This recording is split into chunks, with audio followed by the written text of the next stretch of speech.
Inside New Orleans Sports with Eric Asher is underwritten by... At Villeries Florist, we deliver the magic of flowers 7 days a week to the North Shore and South Shore in the New Orleans area. Whether it's for birthday parties, baby celebrations, Villeries provides colorful floral displays for all. With a store full of fresh-cut flowers, exotic tropical flowers, orchids, roses, and even fruit baskets, our goal is to make your vision a reality. Villeries Florist, proudly serving Louisiana since 1969. Dave Miette Insurance Agency. Auto, home, flood, business, 504-556-0809. Dave Miette, INSagency.com. For over 48 years, Southern Tires and Auto Repair has provided services across the New Orleans metro area. Southern Tires offers a range of tires for all vehicles and ATVs. We also have a full suite of auto repair options, including brake repair, rim repair, custom exhaust, steering and suspension, tire siping, and so much more. Southern Tires and Auto Repair, 2550 Hickory Avenue in Metairie. C&C Drugs is a family-owned pharmacy that's been serving Southeast Louisiana for over 50 years. Whether you need help taking care of an elderly family member, a growing child, or even a pet, C&C provides patient-centered care for your entire family. C&C Drugs, large enough to serve you, small enough to know you. Locations in Mandeville and Araby.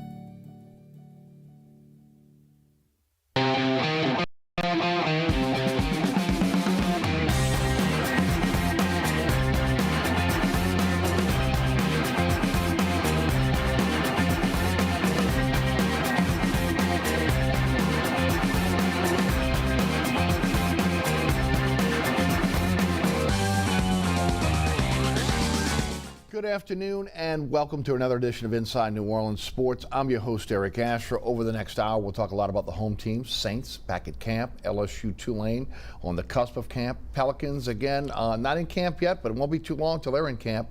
And of course, we'll also, if we have a chance, I want to revisit Zephyr Field, the Shrine on Airline, and the future of that building. And of course, breaking it down for us, one of the best we have in the city. He is Ken Trahan of, again, CrescentCitySports.com, sports director at Nash FM 106.1, curator of the Saints Hall of Fame Museum, handles the Saints alumni. And if I keep going, we probably won't be running out of time today on today's program. But Kenny, welcome back to the program. Always a pleasure, Eric. Thanks for asking me. Before we get started, tell us about your fantastic site, which has been incredible. I mean, high school sports, covering everything. Games now that you're televising. Obviously, again, the partnership with 106.1. And, of course, everything else you're doing with the Saints and the Hall of Fame. Tell us all about it. Yeah, it's been a blessing. And, of course, Crescent City Sports is now, 15 years? Yeah. Since 2008 and rebranded in 2017. And it's been terrific. Just really good people that help make it work on a day-to-day basis, but it's hard work. And to be able to generate the kind of content that exists every day requires attention to detail and people that know how to present stories, but also know how to get stories. So it's a combination of those things, and we strive for accuracy and fairness.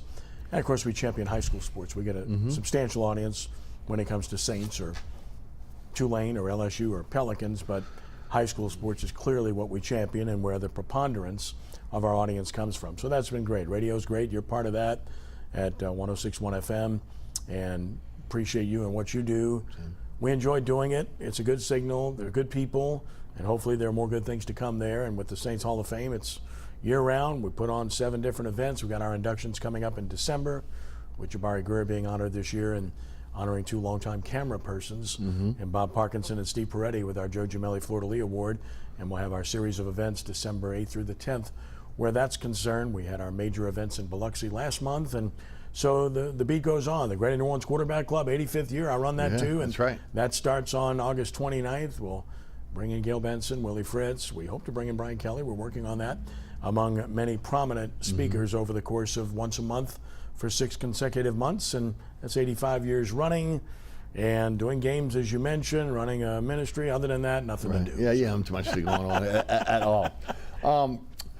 You just had a baseball tournament. You just had a baseball league. League. Talk a bit about that. Jude's been on the program. He's talked about it. Again, it really gives these kids an opportunity to continue playing through the summer. Talk a little bit about what would happen. Yeah, we're really happy to have the Crescent City Sports Prep Summer League as part of our body of work. Long story short, Frank Cazzo, the Archbishop Rummel head coach, approached us with the idea prior to last year, really in the middle of the school year, last school year. And when he presented it to us, our thought process was simple. Anything that can enhance the schools and help the schools, we're all in on. It's what we do. But the second part of that is that, contrary to what society tells us today, we wanted to work with other entities and coexist and get along with people, because there's so many different travel ball organizations now that exist, including a whole bunch in the New Orleans area, and some good people whom I like and respect, some of whom I count as friends, many of whom I count as friends. And then, of course, there's showcases, all the things that exist. So what we devised was simple. You'll play Monday through Thursday, 3 times a week or so, sometimes twice a week, and then we turn you loose after Thursday, and you're free to do anything you want Friday, Saturday, Sunday, whether it's travel ball games, showcases, whatever the case may be. And the other part of that was we're going to be done by the beginning of July, early July, so that we turn you loose to be able to go do these other things as well, whether it's All-American League, which is about to get cranked up in Johnstown, Pennsylvania, whether it's Legion, whether it's Connie Mack, which the NOLA team just finished up playing in New Mexico. We want to be able to work with these people to create the opportunity for the young men to get as much exposure as possible, but at the front end, championing the schools. So we grew it to 17 schools this past season, and I mean, it's pretty humbling to see where it's at and what we've done. We present a trophy, a really nice award for the league champion, one for the runner-up. We pick an MVP, present that. We pick an all-league team, which we did. So it's really gave it validation, and of course we publicize it every day during the season, which gives the schools and their sponsors significant publicity, because with all due respect, we have a lot of viewers on CrescentCitySports.com. True, absolutely. Great job as always. Let's get into the Saints. They go to camp yesterday, and one of the things that was the major story was, again, everyone was there except for Anthony Johnson in terms of participation. Now today, Trevor Penning did sit out with a foot injury. They say it's not severe. It has nothing to do with the previous surgeries on both feet that he had in the off season. To me, that's a big step for this team to have everybody healthy. Your thoughts? Well, it is, and for those who were concerned about the PUP list and those concerned about others that had some nagging problems dating back to last year, Penning included, my response on radio and otherwise has been the same. Come talk to me in mid-August or late August, and if you still have those concerns, then I would be a little bit concerned. Right now, I would not be. With regard to Trevor Penning, he's a massive investment. He's a massive person, and they have a lot planned for him, and obviously they're counting on him to be their left tackle. He's got to be on the field, and they love his ability, and they love his playing whistle to whistle, but he's got to be out there and play. The Saints have built from the inside out, as we've said many times, and they've made tremendous investments in both lines on both sides of the ball, and they haven't hit completely on every one of them, as we know, but it's clearly their philosophy, and Penning is certainly another example of that. So is Brzee, obviously, on the other side of the ball, who's going to be extremely important to what they're trying to accomplish there. Big story yesterday was the re-signing of Jimmy Graham and the signing of Trey Turner. Kenny, what was your first reaction when you heard the Jimmy Graham situation? For me, I thought he was signing to retire as a Saint. Right. Okay. Ends up again, he wants to play. I like the Trey Turner signing a lot, and because again, I think it gives you quality depth, even though again he hasn't played, up to his standards the last 2 seasons. But just give me your take on when you heard the Jimmy Graham thing. What did you think, and then what do you think going forward about these 2 players being added to this roster? Yeah, I'd add Garcia too. I mean, look, you're talking about an 8-year veteran, so you got 2 offensive linemen that have skins on the wall, that have played in this league and played extensively and played well in this league. And you'd like to think that coming home might provide further impetus for Trey Turner. He's still a physical player. The question about him is being able to withstand it day to day, and about pass blocking, but I think he's still a pretty good player. And I think that Dennis Allen pretty much told us it's competition. Yes. There's no guaranteed starting job there for Ruiz or for Pete on the other side, with health being an issue, and that's why they bring in Garcia as well. I mean, they've got Throckmorton, they have Hurst. I just think that it gives you real potential to have quality depth there. So I like the move. I think Trey Turner look, you have to see what he's got. Sure. He's 30 years old. It's not like he's old. No.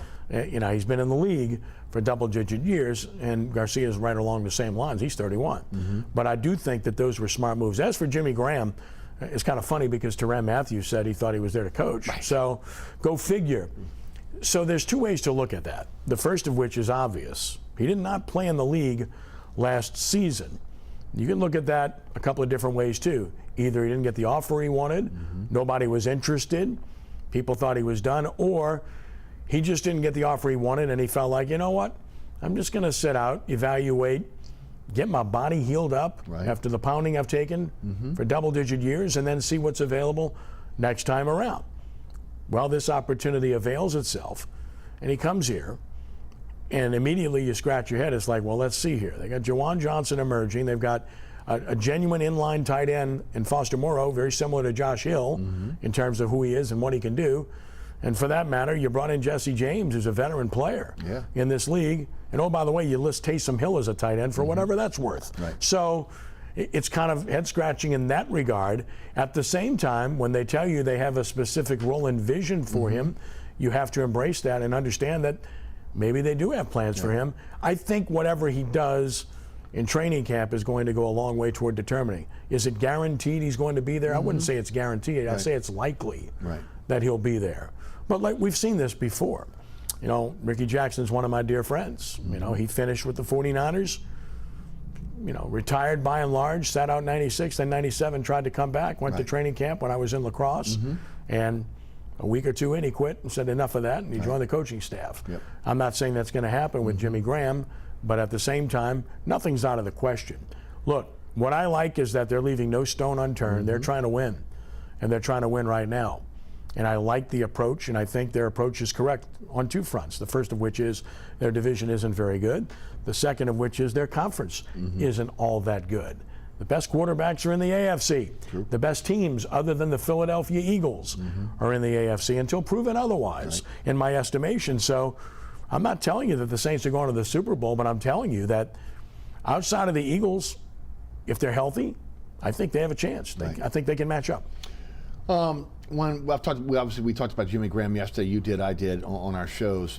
To me, a guy that is your red zone guy. He's a guy that, again, that can really help you in the red zone. I don't know if he's going to be a guy who's going to help you between the 20s, but he's definitely a guy that helps you in the red zone. And when you look at the pieces you have now that you've collected on this team that could be part of the red zone with Williams and Kamara, obviously Taysom Hill, Michael Thomas. Now you bring in a Jimmy Graham. All of a sudden, again, you've got a lot of weapons that again make you formidable in that red zone.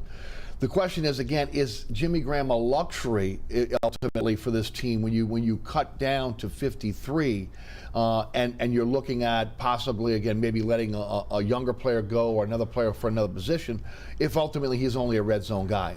Your thoughts? I think that it depends on health, obviously. You don't know what's going to happen between now and September with regard to injuries and availability. And so you have to let that play out. But on the surface, if you look at what they have, you got a guy in Williams that was the top of the league in rushing touchdowns a year ago.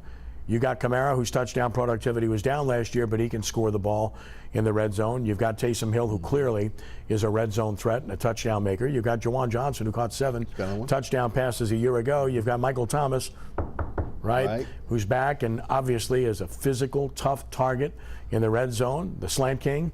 You've got a guy that can put the ball in the end zone from his position as well. So you've got a lot of guys, you know, not to mention Olave and Rashid Shaheed over the top, but in the red zone, I think you got guys that can put the ball in the end zone. And that's so important because there's a gigantic difference between scoring 7 points and 3 points. It makes all the difference in the world. And oh, by the way, your kicker needs to be a little bit more consistent this year too. And yes, I do think it will be Will Lutz, despite the comments that have been made. I think he'll be the guy. That said, yes, if healthy, they've got a lot of red zone threats and guys that can score the football, which I think is incredibly important. And Graham is just another one of those pieces who becomes, as you use the terminology, a luxury as compared to a primary weapon. Ken, I do want to talk about the offensive line, and I do like the signing of Max Garcia because he's another guy that can play multiple positions along the line like James Hurst. I think one of the problems the Saints have had is when you've had an injury, you've had to do musical chairs on that offensive line, and it just discombobulates the entire situation. Now you've got Carr who will be making the line calls for you, but now you've got depth that, again, that if something happens, you can either move a legitimate guard into that position, or you have guys that can play multiple positions instead of trying to move one starter to another position and then bringing in that backup, to play the position that starter was playing. Right. I think that's a very good point because we've seen them move Pete around, and frankly, I don't think that helped him over the course of his career. He helped the team, right? But I don't think it helped him. And then, of course, from the standpoint of Ruiz, we know he played center in college, so your immediate thought process is, oh, well, if something happened to McCoy, we can move him there. But it does exactly what you said. It really disrupts everything. Right. The center makes the line calls and initiates every play. Garcia can play that position, and if he's not your starter, you have a plug-in guy that isn't being taken out of another position, which I think, yes, makes a lot of sense. And then there's Landon Young, too, who is also part of the team as a backup tackle. So on paper, they've got a lot of depth. And I didn't even mention Nick Saldiveri, who they think a lot of. Right. But again, he's got to get on the field on a consistent basis, but he's participating, and that's great. Look, they traded up to get him the first pick on day 4, and they like him.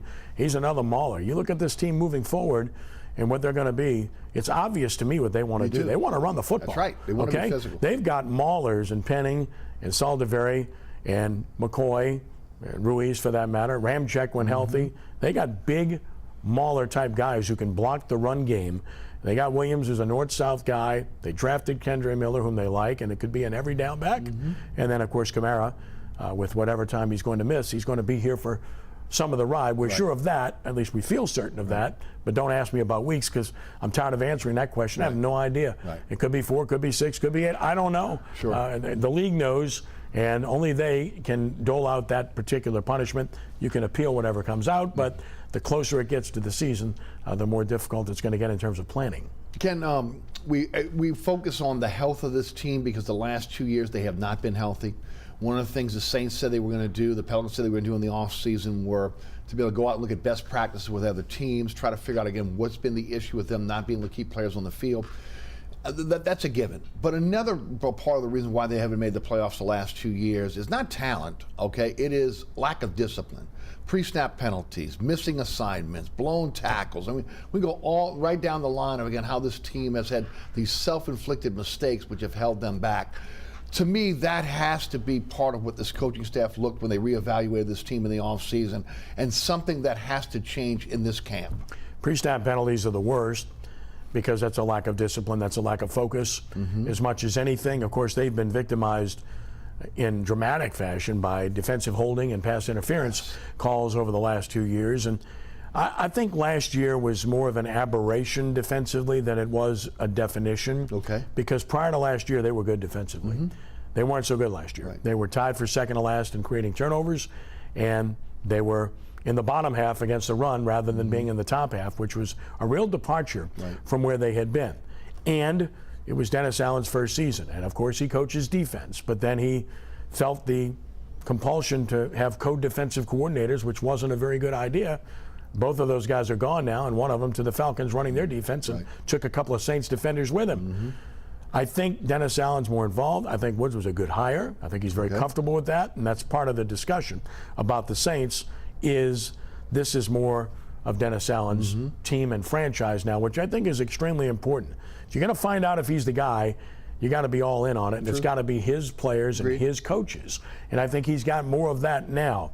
Jameis Winston was not his quarterback, okay? Derek Carr is. You know, Woods is his defensive coordinator. The other two, clearly he was trying to keep both, which is why he did what he did, but it didn't work out. And then, of course, when you're talking about some of the players they've changed out, I think it's more along the lines of who he is and what he'd like to do as well. And the coaching staff, there were other tweaks made to it as well. And I think the further you get away from Sean Payton and Drew Brees, the better off you are. And that's not a knock on those guys. They were fantastic. Absolutely. Okay, what they did for this franchise was unparalleled, and it was tremendous. And I have enormous respect for what they did. And will always be grateful as a native New Orleanian. But it's over with. Move on. You know, that's done. You're not going to replicate that. You've got to be a new identity, a new team, new players, new coaches, doing a new thing. And I think that's kind of the direction they're in now, finally. Break Derek Carr down for us. Well, I think he's a good player. I don't think he's a great player. I've felt that way from day one. I think the numbers would suggest that. You can make the argument that he was in a place where he had 6 head coaches and God knows how many coordinators and everything else, and that's true. A very dysfunctional organization that didn't know how to do anything right, and that definitely hampered him, hindered him.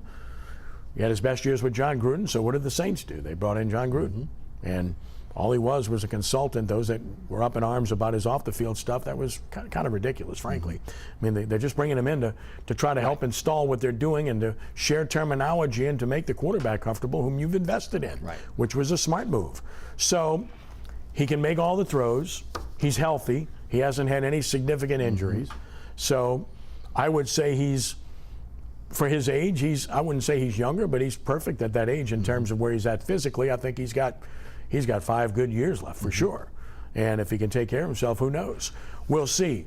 He can make the throws, but the thing that impressed me the most, and the 2 things I've said continuously from day one, was number 1, way ahead of the game, Cam Jordan and Demario Davis endorsed him. They wanted him badly, and they spoke about it openly at the Pro Bowl this past year. And they're the 2 leaders of this team. And then Michael Thomas. The reason Michael Thomas is back is Derek Carr. Make no mistake about it. And if Michael Thomas is close to being the player he was, what a tremendous get. And if Derek Carr's not here, Michael Thomas isn't here. So I think those things right there with the players was incredibly important. And then, of course, when you look at the rest of the picture and where it's at right now, I think the fact that Derek Carr has come in and hit a grand slam in baseball terminology off the field, he has said, not only has he said all the right things, he said them the right way. And his teammates absolutely embrace him and follow him. And that is incredibly important. Drew Brees had that, but he earned it over a long period of time. Carr seems to have that already, and I think that's very, very important.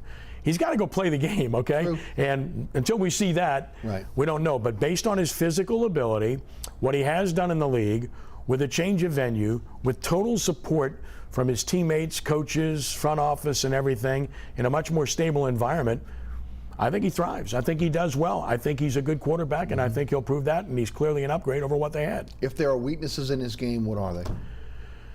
Well, I think it's consistency as much as anything, because I think when I look at Derek Carr, and some people don't like this comparison, but I see a lot of Kirk Cousins, a guy that when he's at his best, he's really good, and a guy that when he's not at his best, it's like, you know, do I really want that guy? I mean, last season the Raiders came here and got shut out.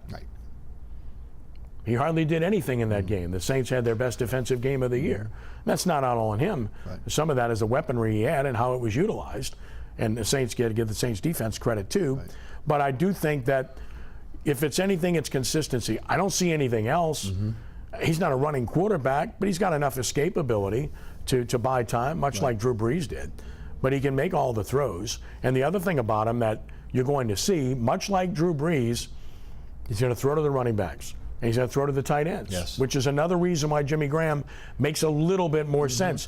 Just look at what he did with the Raiders and how they utilized, you know, Weller, how they utilized Morrow with their tight ends, and how they utilize their running backs in throwing the football to them. So I think those things are all positives. Consistency is the main thing. Familiarization with the organization, with the all the terminology with the players in particular is important, which is why the next thing that I'll mention about that is it's going to be really interesting to see how much they play him in the preseason. Because typically speaking, we don't see starters for more than part of one game, and that's it. And I wouldn't be shocked if they use him in more than one game. Now, it wouldn't shock me if he only plays in the first game as well, where they feel like they have what they know about him and they're comfortable, because they want Jameis Winston to get back out there too. The guy had a ton of injuries last year. He's a year removed from that. And of course, they'd like to see Jake Hayner and see what he's all about. Well, and I also think, again, that's one of the reasons why they went with 2 controlled practices with NFL teams this year, to give them an opportunity to see some of their veteran players, so that maybe they don't have to expose them to the preseason, taking on the Texans and also the Chargers in preseason, but also, again, we'll be practicing against them. We'll also play against Houston in the regular season, which is very unusual to practice against a team, play that team in preseason, and then want to play them again, and then play them again in the regular season. Yeah, I think they feel comfortable with what they're going to try to accomplish when they practice with them as compared to when they play them for real, but you get a good evaluation. Right. More than anything else about your man-man matchups. Yes. What you've got, your offensive line against their defensive linemen, your receivers against their DBs, and vice versa. You got a pretty good idea going in once you've seen this about where your advantages might lay and what your concerns might be. So I don't think it's a big deal, and I do think their schedule is for the most part favorable. Talk about the maturation of Dennis Allen and what he has to do this year to be a better head coach. Well, I think, the best head coaches are the head coaches that, number one, they have control of their locker room, and the players follow them, and they follow them like sheep followed shepherds. But the other best thing about the most successful coaches is, while they are absolutely the final word, that they hire good people, delegate, and let them do their jobs. And I think that's incredibly important, back to my point about having a defensive coordinator as compared to having, quote unquote, 2 last year. And to be all in on Pete Carmichael in year 2, because that was another point of discussion amongst a lot of people after the disappointment of last year.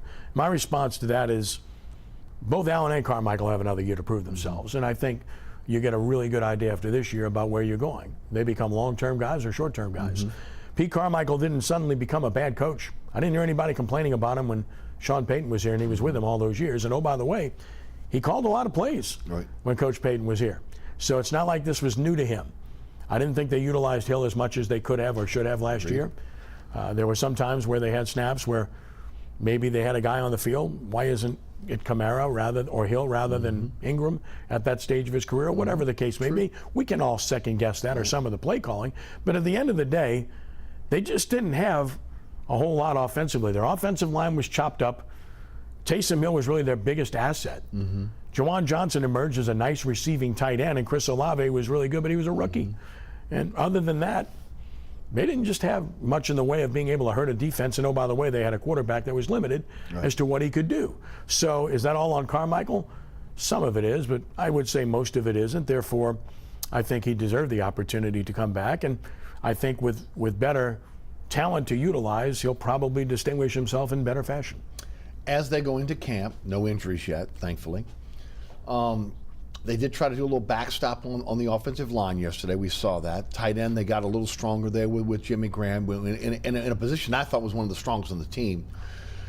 They have somewhere between $12 and $10 million to spend if they'd like. Now they have to extend guys like Jordan because, again, the poison pills are happening with their particular contracts.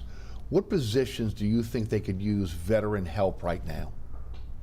Even if that is a guy, a backup that's coming in because of possible injury. Right. Safety.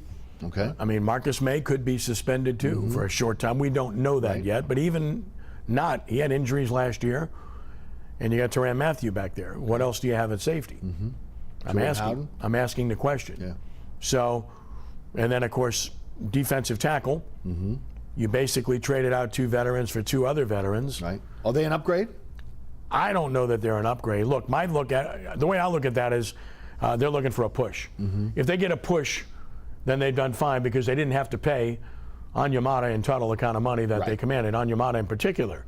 And Shepard and Saunders have to be those guys, but at the same time, the hedge there was they drafted a defensive tackle number 1.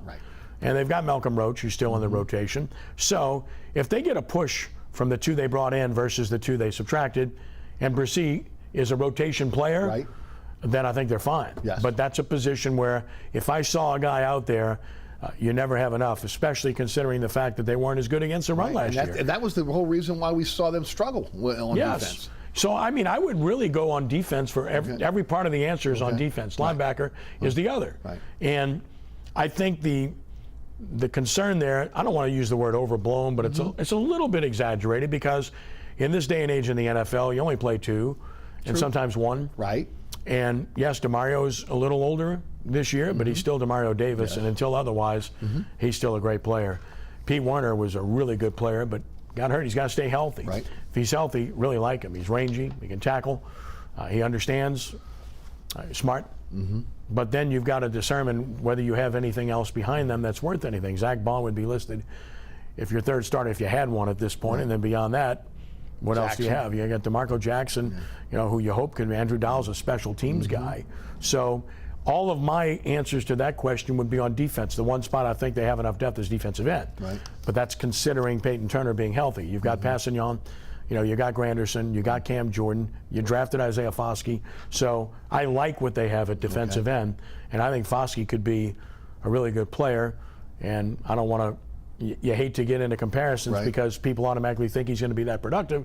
But in terms of what he does and who he is, he's somewhat similar to Cam Jordan. Same kind of body makeup, size, and the same kind of demeanor and personality. Yeah. I would add wide receiver there because of, again, maybe if Washington and Edwards don't pan out. Okay, but well, I think it's depth there. I positions. think it's all about Edwards. If he can be what they think he can be. If you've got Thomas and you've got Olave, you got two guys right there you're really comfortable with. You got Shaheed to be a down the field threat guy and take the top off of defense. And the fact that kickoffs are going to be largely limited with returns now. Shaheed can figure in the punt game, but now you can utilize him more on the offensive side of the ball as well. So I do think there. And Traquan Smith's still on the roster, and he's not a bad player. He's just not a real good player. He's okay. He's a good blocker. They like that about him. He'll catch the ball, but he's not a guy that gets open a whole lot or does a lot. So, yeah. How about Kurt certainly. Merrick? Kurt Merritt's a good athlete. I did some of his high school games. I like him a lot. Okay. I mean, I'd love to see Kurt get the opportunity. I couldn't realistically sit here and tell you that he's going to make this team at this point. I'd love to see him have the opportunity. A really good athlete and a good young man. Whether or not that translates and whether he's made that jump to this year's another story. Kirkwood's back on the roster. Look, I mean, you got roster guys, but beyond the top three, you've got to find another guy because, again, taking snaps and injuries, and you line up in trips quite a bit in the NFL. So if you've only got three and you're lining up in trips, there's a concern. Yeah, no doubt. Ken Trahan of CrescentCitySports.com, 106.1 FM, and so much more is our guest today. I'm your host, Eric Asher. We'll hear from our underwriters. We'll come back. We'll talk LSU, Tulane, Pelicans. We hope to get to talk a little bit about what's going on with the Shrine on Airline as well. You're watching Inside New Orleans Sports. Stay tuned. Burkhart's Air Conditioning, Heating, and Refrigeration has been family-owned and operated since 1989. Burkhart has energy-efficient solutions and offers brands such as Mitsubishi ductless AC units and Amana, the only manufacturer with a lifetime unit replacement warranty. Burkhart's offers maintenance bundle packages that include servicing your AC, generator, and tankless water heater.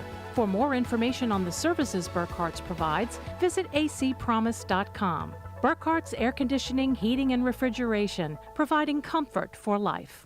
Located at 3701 Iberville Street in Mid-City is Katie's Restaurant and Bar. Open 7 days a week, Katie's offers daily specials for lunch, dinner, and Sunday brunch. Serving New Orleans cuisine such as fried shrimp platters, grilled redfish, and a fully stocked bar.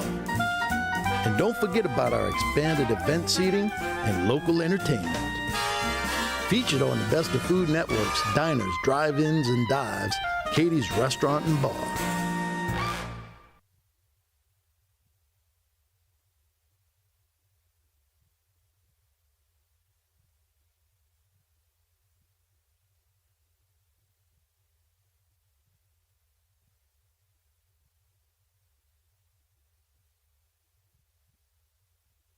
Welcome back to Inside New Orleans Sports. I'm your host, Eric Asher.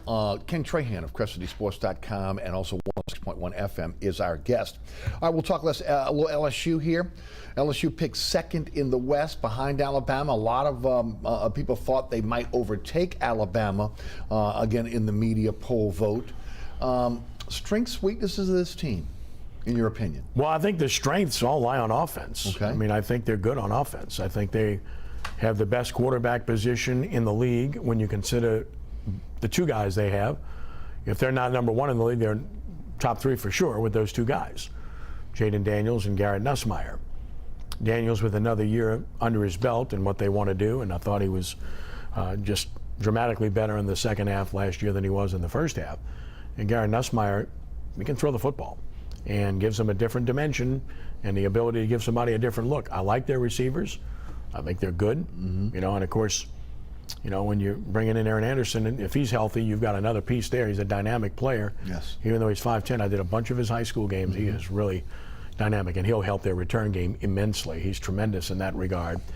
Offensive line's a year older, and I like the players they have, their frontline players are good. Yes. It's the depth that's the concern. I just don't know that they have any depth there on the offensive line, so you got to stay healthy there because their frontline players are good players. And having both those tackles back and having them as just sophomores, that's pretty good, man. Right. I mean, you got to be really happy about what you're looking at there. Tight end, Taylor proved to be a terrific player last year, and they recruited a very good player there. So, again, depth would be the only concern. Front line, who's a better receiving tight end than what they have? And then, of course, when you look at the defensive side of the ball, it's a little bit of a different animal. I like their starters on their, their down guys. Getting Mason Smith back is extremely important because he can be an absolute disruptive force with who he is, his physical presence, and how good he is out of Terrebonne. And then, of course, Mekhi Wingo is a good football player, and you got to like him. Of course, Harold Perkins, whether he lines up standing up or with a hand down or whatever he does, is an incredible disruptive force. He might be the best defensive player in the league. So then you get to the secondary. And I think the safety spot's fine with the experience they have, but I'm not so sure about the cornerback spot. I just, they're bringing in two guys, that transferred in that from the outside. They've been known as DBU all these years. I don't think they have those shutdown guys in that area. Then the kicking game, because last year it was an absolute embarrassment. Yes. Okay, for lack of a better word.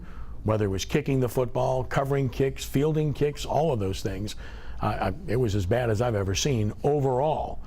They made a change, and aside from coaching, they also have different players involved. So I can't help but think they're going to be better because even though they got outplayed by Florida State in the opener, the kicking game cost them the game. They could have easily still won that game. Right.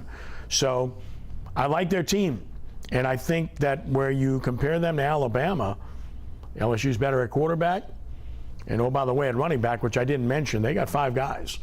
They all can play, but bringing in Logan Diggs really helps because that's an every down back. Right. That's a guy that's big, pretty fast, can catch the ball, and he's a proven commodity at Notre Dame, and Brian Kelly recruited him to Notre Dame, so he knows a little bit about him.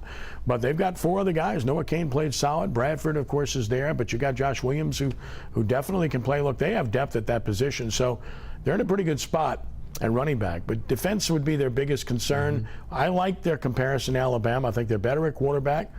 I think they're as good at running back overall. Receiver will be about close to a push, I would think. But the one area, we all know this from experience, when LSU is good enough up front, they can win a national championship. They're better up front this year. Are they good enough? In 2019, that offensive line got Offensive Line of the Year. But do you really think they were great? No. I don't. I think they were good. But I think Joe Burrow and Jamar Chase and Jordan Jefferson, Jordan Jefferson, Jefferson's a great player, okay? But for that matter, you could add the third wide receiver, who is a good professional player too, and Marshall, and then you look at, the running back and Clyde Edwards-Helaire. I mean, those guys made that offensive line better. Yes, but they were still pretty good. My point is, they had gotten good enough up front to compete on a national level. I think they're probably there now if they're healthy. And that, to me, that's when LSU is a threat, when they're good enough up front. And I think this year, I was looking at offensive line rankings last week, 2 different entities. One of them had LSU's offensive line ranked ahead of Alabama's. The other one had them like basically a push. So because Alabama wasn't so great up front last year. And therefore I think they've closed the gap in that regard too. Not Georgia yet. But Alabama, I think, yes. That was my next question, because that was a big conversation piece during the SEC media days. The gap, where is it now? LSU, Alabama, Georgia. Georgia can't possibly be as good as they've been the last 2 years, can they? I mean, look, Stetson Bennett might not have been the most gifted physically, but he was a good quarterback. And the players they've had on defense the last 2 years are absolute monsters. Just look at the NFL drafts. And can they be that good again? Well, they've got it going. It's a program now. And they're the best program in the SEC right now. I think they'll still be the team to beat. I don't think LSU is quite there yet. Brian Kelly was honest about that. And he said that at SEC Media Days. There's a gap there. We saw it. It's still there, but I think it's closing. So I think right now, fairly speaking, LSU's top 4 in the SEC, maybe top 3. I'd put Tennessee in that mix too. And if everything falls right, it could be top 2. Let's talk about Tulane. AAC Media this week voted them as the favorite to win the American Athletic Conference. University of Texas San Antonio right behind them. They have, I've talked about it a lot on the radio and TV show, that again, you look at their facilities, you look at the money they put into their program. This is going to be a formidable team coming into the American Athletic Conference. Rice putting $5 million into their facilities as well. When you look at this Tulane team this season, talk about what the strengths and weaknesses of this team, and I guess it starts with Michael Pratt, right? Well, sure. I mean, when you have a quarterback that's been starting that long and is that solid of a player and is a clear leader of your team, it makes a tremendous difference. I mean, clearly they have the best quarterback in the conference, but they have the best quarterback room in the conference because Kai Horton and Justin Ibieta can play. Ibieta's only problem is he couldn't stay healthy. Whenever he gets out there, he shows you what his ability is, and we did a bunch of his high school games. And Kai Horton, he's good. I mean, he steps in last year in Houston and leads them to victory on the road in overtime and looked really good. And he's listed 2 right now in the mix. And I think both of those guys could go somewhere else and play. I'm convinced of it. I'm surprised that Ibieta stayed. Well, they're both sophomores, so one of them is going to be the guy next year, and not the other one. But I don't know. But to keep all 3 was that's pretty good. That is pretty so good. their quarterback room is really good. I think their wide receiver position is better. It's always been a bit of an issue overall with consistency and drops, but I think it's better overall. You know, and having Keys back and having Watts back certainly helps. Jaquan Jackson can make plays. We know this. Their offensive line, I mean, Sincere Haynesworth will be one of the best centers in the country. He's a good player. And they bring in Cam Wire from LSU, who's going to man one tackle spot, and I think he'll be good. Remitich will step up. You know, Prince Pines is there. You know, look, then tight end, they don't have the depth there. They have Bowman back, but they don't have the rest of the depth by and large. And then defensively, I like their defensive front. I mean, I could name names, but I like Jenkins a lot. I like Freelow a lot. I mean, I could go to the secondary level where 2 corners are back, and I like Jarius Monroe. Yes. Robinson was a transfer who's played well for them. They have their kickers back. They're both solid. And, yeah, there's a lot to like. UTSA comes in as a conference champ from their previous iteration, but by and large, the trade-outs benefit Tulane. I agree. So I like Tulane, and I fully support them being picked first in this league. But it's going to be all about those first 3 weeks for me. Right. South Alabama is no pushover. They're pretty solid. And then, of course, you got Ole Miss and Southern Miss. So, and Southern Miss is on the road. So to me, their season is all about those 3. And then the other 2 games that I circled are Memphis at Memphis, where they never win, or really struggle, and, of course, Texas San Antonio. They lost, obviously, 2 really good linebackers, but Machado's back, and they bring in Grubbs from Louisiana Tech. Yes, Tyler Grubbs, a really good player. I did a bunch of his high school games. He's a tackling machine. That's what we understand. A really good football player. Machado, Jesus Machado, you mentioned, good player. So, look, I like their team. I do too. I just like their team. I think really they're do. good. I really do. I think they are. I think they should win the conference. You know, and you mentioned the facilities. Look, brand new locker room stuff going up. The final decision will be made about whether or not they're going to build the indoor facility or not, the bubble.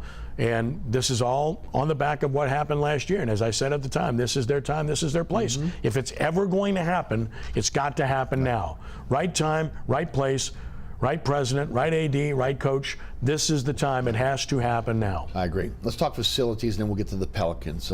Again, it was announced within the last couple of weeks that the Shrine on Airline / Sefford Field is going to get a facelift. So some of that money is coming from Jefferson Parish, some is coming from the state. Again, there's still some money that's going to be necessary to be able to get this thing over the top here. Kenny, you've been around, well, you know, talking about bringing back Major League, Minor League Baseball. You've talked about, again, the USL soccer, that there's been a possibility of coming back here. We know, again, we have the rugby team, but we need another high school stadium desperately in this metropolitan area, if not maybe multiple stadiums.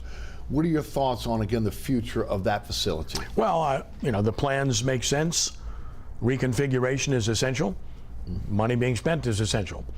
And that's what the plan is. Now we have to see the finished product. As it stands, we'll have some high school games there this season again for the first time in a few years.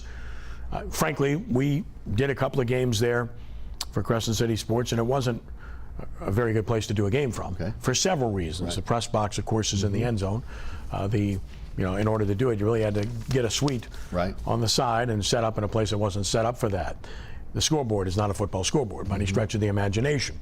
The visiting side just had some portable stands that you had to walk out across the field to get to those. Locker room facilities didn't exist. And then there's the cost element and how much it costs to play there. Yes. So all those things were issues, which is why it went away. It's coming back now because there's a need and because people like JT Curtis initiated the whole concept of being able to do it again, looking for facilitation. And look, even Jesuit Rommel are playing each other there this year. So I'm happy that's happening. I think multi-purpose with what they have planned is the right way to go. It's pretty interesting because, look, it's no secret, I was the initial broadcaster for the New Orleans Zephyrs. Right. I was their play-by-play voice for radio and then subsequently television as well. So I had a deep love for the minor league affiliation here. It's amazing to me that in Louisiana we do not have one minor league, major league affiliate team. Not one in the entire state. That's incredible to me. And what happened with the minor league team, long story short, because that's not the question you asked, but what happened there was simple, and that is out-of-town ownership, and the last owner that had it, bless his soul, in my mind, he clearly bought it to move it. Yes. And he did everything he could to make sure that that happened. Right. And he did, ultimately. And he did ultimately, well, that was atrocious, but they did very poor marketing. They did nothing to sell the product, and they had no ties that bind locally. And you have to have political connections, which they didn't have. After Rob Kuig's group got out of it, Don Beaver maintained it for a few years, but then the affiliations didn't help. Being the Marlins affiliate didn't help at all. And like I said, the connectivity with the political was definitely part of it. But let's remember this. Ultimately, it's about the economy. Baseball, with minor league baseball, you had 71 dates, 71. You had the Pontiff Classic. Even at times had high school championship games out there. Now you have travel baseball, and if that stadium was a baseball stadium, I guarantee you it would be utilized for that by Louisiana Knights or other entities as well. So with regard to dates and jobs, I think baseball was the biggest creator of that. But baseball is not part of the equation anymore because Major League Baseball took over minor league baseball, and you have to have an existing franchise or someone that's willing to move their franchise or sell it. Nobody's going to do that into that facility because that facility needs millions of dollars of work to bring it back up to par with minor league baseball. So that ship pretty much sailed. Next option is what we're discussing now, which is multi-purpose. I think you got to turf it. And high school football, you can keep the rugby, 8 to 10 dates a year max. And then you bring in soccer in some degree, to some degree, and you have that there. Realistically, how many dates can you fill? Maybe high end of 30, something of that nature. But at least you have a multi-purpose facility that's available, and you might get more high school football down the road if you make it that way and if it's affordable enough. So I want to see what it ends up being, not what it's talked about being, but I am encouraged by the direction at this point, although I am disappointed that baseball isn't part of the mix and that more wasn't done to keep that here. Let me ask you 3 separate questions here. Future home of the Breakers? Could be, again, if they develop it, because everybody talks about the dome, no. Cost, everybody talks about Yeoman Stadium, no. They're even not they're not even going to do high school football this year. They put themselves in a price range that really makes it not feasible, and it's not all their fault. It's all about the neighborhood and everything else and availability. But so the answer is that would be the obvious for that particular entity. But then again, USFL has to show me that it's serious about ever moving into other markets because we haven't seen any evidence of that for 2 years. USL Soccer. Well, look, we have a version of minor league soccer and have for many years. Right now, the Jesters and previously the Shockers, the Shell Shockers, the Gamblers, all of that. Dating back to Rob Kuig's ownership of the Zephyrs, he had the highest level of minor league soccer, the equivalent of AAA soccer when he had the New Orleans Storm, but he was before his time. That was 1997, 1998, and soccer's bigger now than it was then. So there's more of a chance that it would be successful, but we're talking about along the lines of AA soccer. I would like to think that there's more support for it now. I think rugby is where soccer was 25 years ago. There's not enough support for it. People don't know enough about it. It's going to take an educational process. I admire Tim Falcon for trying to do that and stick with it, and I really hope it succeeds. But I think it's going to be a growth process, and somebody's going to have to stick it out for that to occur. So I think there's more of a chance with soccer. I want to see the numbers and if people are going to support it or not, because, again, that to me is the biggest issue.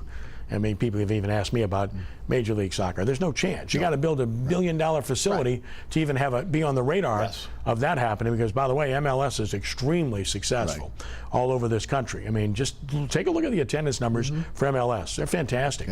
They built a new stadium in St. Louis. They got the expansion franchise, which has been in first place all year. You can't get a ticket. If you go online, you're scalping for $300 to $500 a ticket for MLS.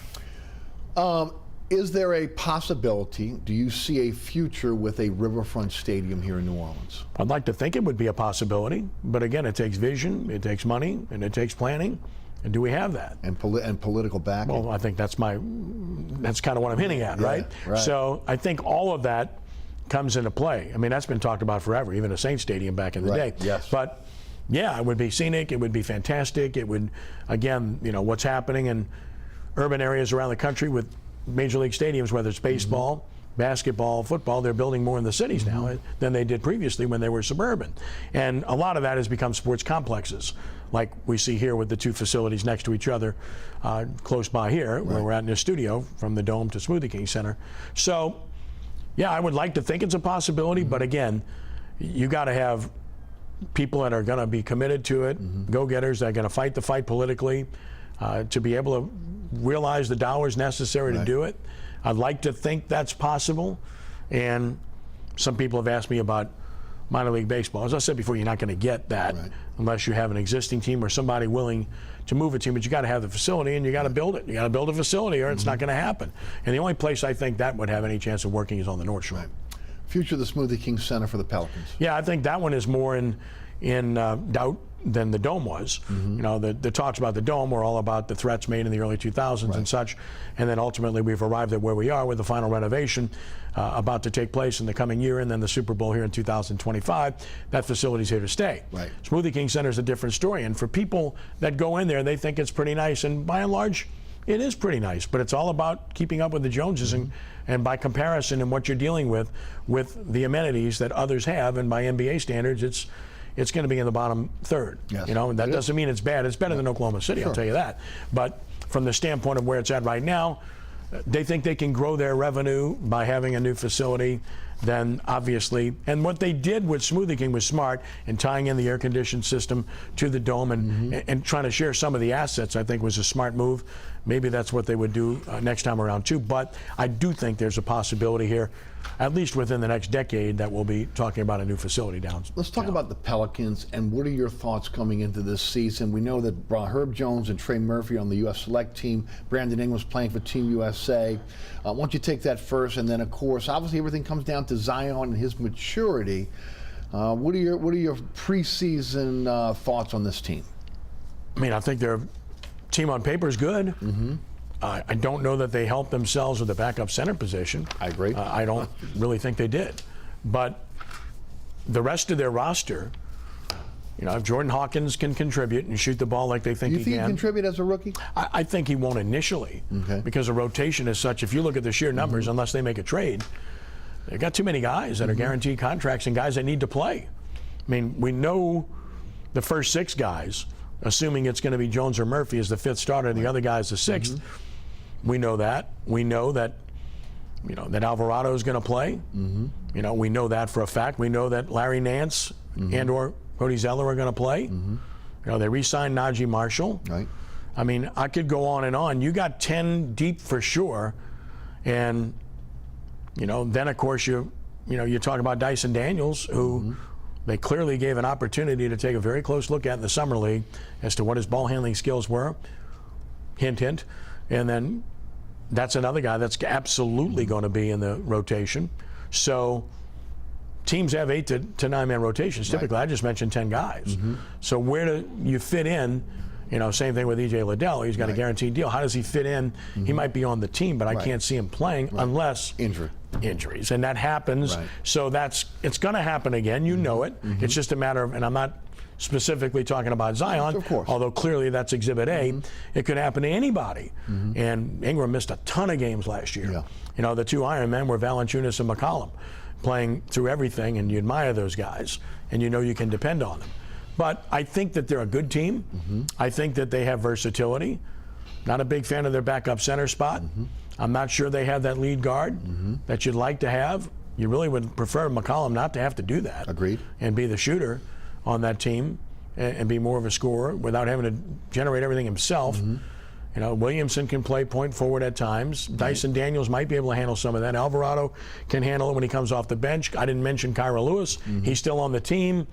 I'm not sure they know what they have there. They're going to find out this year or trade him, one of the two. So that's a lot of guys. I mean, that's a lot of guys, and you don't have enough spots to play. So injuries will work out some of that, but I'm still intrigued to see just how they move forward, because there's a couple of guys are going to be left out. On a really good team, Najee Marshall's an extra. He's not a rotation guy. Agreed. You know, on a really good team, you know, Zeller's probably that. But Nance was hurt a bit last year, but he's undersized. And we saw that last year. Why I thought they'd get an athletic big instead. Well, that's what I thought. I thought they'd get a backup big that could protect the rim and rebound. Yeah. Because you already got the lead center who can score it and shoot it a little bit. And Valanciunas, you want somebody who can complement him and doing the other things, but that's not what they got. That's not what they got. We got 2 minutes left. Talk about Zion. Well, look, put up or shut up, right? I mean, you're at that stage, and I understand the consternation. I understand the dislike. I understand the criticism. I understand the talk about his off-the-field influence that he's getting and so forth and so on. At the end of the day, he's got to show up and play basketball. And how serious does he take this? Has he really changed his lifestyle? Has he really changed his approach? You know, does he really buy in completely to doing all the things you need to do to be an everyday NBA player? Yes. We're going to find that out, because if he is a 65 game or better player, this is a minimum 45 win team and probably 50 or more. Yeah. Have they done enough to compete in the West? I think they are definitely going to compete in the West. I think you look at the breakthrough teams last year, Sacramento, Memphis, they can be those teams. The problem is you got Oklahoma City, who's done everything right, and they got a really good looking young nucleus there. Do. And you still got the others to contend with. Golden State ain't going anywhere. The Lakers are only going to spend more money and get better, and the Clippers are still a solid entity, and the Spurs got a #1 overall draft pick, so they won't be as terrible. Rockets have improved a little bit. Dallas re-signed Irving, so it's a tough conference. Yeah, it is, definitely, no doubt about it. Ken, now before we let you go, one more time, CrestCitySports.com, tell us all about it. Yep, 24/7, all sports, from pro to college to high school, which we champion, and full coverage of everything. You know, Les and Renee are out at Saints Camp, so is Ed, and you know, we've been at Tulane this week. We're at the Natchitoches Sports Hall of Fame inductions this weekend. The Greater New Orleans Sports Hall of Fame inductions the following week. All of that, and of course football season to follow, tying in the website to our radio shows with our high school show, which just makes me shake just thinking about it. So because of the hundreds of people and 6 hours every Friday night, don't get me started. But hey, we do it because we love it. And the prep show starts when? Starts on September the 1st, 29th year, and you know, we've got 7 other stations that carry all a part of it, and it's on 106.1 FM, and wears me out just thinking about it, but we do it because we love it, and we love the high schools and love the people we're involved with at that level. Well, you've carried that baton for a long time in this city, in this state, with high school athletics, and I know that the coaches, again, are thankful. High school fans are thankful, because it's something that was a void in this town, and you filled it. We enjoy doing it, and it's really been a blessing in my life. It's the one thing I've always done. With all the other things I've done in my career, which I've been blessed to do, this is the one thing I've never stopped doing. Right. Ken, thank you for your time today. Certainly appreciate it. Always a pleasure, Eric. Thank you. Ken Trahan, again, sports director at 106.1 FM, the head man over at CrestCitySports.com, and of course, Saints alumni, Saints Hall of Fame, and I don't know when the guy sleeps. I just don't. Thanks so much for tuning in. Remember, there's so many ways to catch our program now. There's a QR code on your screen that'll take you either to the WLAE-TV website, their YouTube page, or my website, ericasher.com. You can catch me on the radio, 106.1 FM, Nash Icon. That is 4 to 6 weekdays. We're all leading into Ken Trahan's All Access Show, 6 to 7 with him and Jude Young during the week. Again, you can listen live at ericasher.com. Also, the iHeartRadio, TuneIn Radio app, or our digital platforms. Remember, again, our program is also on the Anchor Spotify app in terms of our podcast. So you can always catch our podcast as well. Many ways to catch this program. Set your DVR for your favorite time slot. You'll never miss Inside New Orleans Sports. And as always, we thank our guests, Ken Trahan, also, again, our underwriters who make the show possible, and including, again, the staff here at WLAE-TV, who do a fantastic job producing our program. Ron Yeager, Jim Dodson, Logan Rafia, Danielle Wick, and of course our director, William Hill. For Ken Trahan, I'm Eric Asher. Thanks so much for tuning in. We'll see you next week for another edition of Inside New Orleans Sports.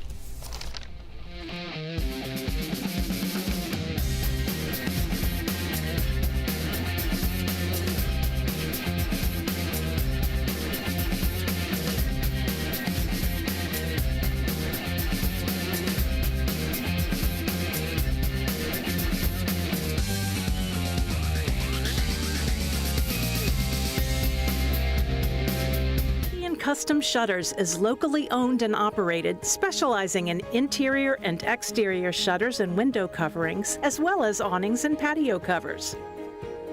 Acadian Custom Shutters offers American products with personal service and workmanship, serving the South Shore, North Shore, and Mississippi Gulf Coast. More information is available at 985-893-3119 or AcadianCustomShutters.com.